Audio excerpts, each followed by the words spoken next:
வணக்கம். வணக்கம் பவித்ரா. அதாவது சென்னை விமான நிலைய இயக்குநர் அலுவலகத்திற்கு நேற்று இரவு வந்த இமெயில் தகவலின் சென்னை விமான நிலையத்தில் வெடிகுண்டுகள் வைக்கப்பட்டுள்ளன, அவைகள் வெடித்து சிதறம் என்று குறிப்பிடப்பட்டிருந்தது. இதையடுத்து விமான நிலைய இயக்குநர் அலுவலக ஊழியர்கள் உடனடியாக சென்னை விமான நிலைய இயக்குநர் வெடிகுண்டுகள் கண்டறியும் நிபுணர்களுக்கு தகவல் கொடுக்கப்பட்டது. தகவலின் அடிப்படையில் சென்னை விமான நிலையத்தில் உயர் அதிகாரிகளின் அவசர ஆலோசனை கூட்டம் நேற்று நள்ளிரவு தொடங்கி நடைபெற்று வந்தது. அந்த கூட்டத்தில் விமான பாதுகாப்பு அதிகாரிகள், மத்திய தொழில் பாதுகாப்பு அதிகாரிகள், வெடிகுண்டுகளை கண்டறியும் நிபுணர் குழுவினர், விமான நிறுவன அதிகாரிகள், காவல்துறை அதிகாரிகள் உள்ளிட்டோர் கலந்து கொண்டனர். மேலும் இந்த வெடிகுண்டு மிரட்டல் வழக்கமான பொருளியாக தான் இருக்கலாம் என்றும் கூறப்படுகிறது. ஆனாலும் முன்னெச்சரிக்கை நடவடிக்கையாக சென்னை விமான நிலையம் பகுதியில் கூடுதல் கண்காணிப்புகள், சோதனைகள் நடந்தது.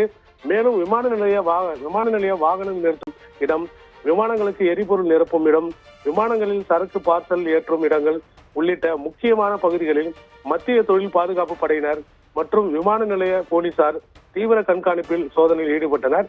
வெடிகுண்டு நிபுணர்கள் சென்னை விமான நிலையத்திற்குள் வரும் வாகனங்களை, சந்தேகப்பட்ட வாகனங்களை நிறுத்தி சோதனை செய்தனர். இது பற்றி சென்னை விமான நிலைய அதிகாரிகள் தரப்பில் கூறுகையில், கடந்த 2 வாரங்களில் இதே போன்று வெடிகுண்டு புரளி தொடர்ச்சியாக வந்து கொண்டிருக்கின்றன. இதுவரை தொலைபேசி மூலமாக, இமெயில், இணையதளம் மூலமாகவும் 5 முறைகள் இந்த மிரட்டல் புரளிகள் வந்துள்ளன. இதேபோல் இதுவும் புரளியாக தான் இருக்கும் என்றும் தெரிகிறது. ஆனால் முன்னெச்சரிக்கை நடவடிக்கையாக பாதுகாப்பு சோதனைகளை தொடர்ந்து நடைபெற்று வருகிறது. இதனால் விமான சேவைகளுக்கு எந்த பாதிப்பும் இல்லை. விமானங்கள் அனைத்தும் வழக்கம் போல இயங்கிக் கொண்டிருக்கின்றன.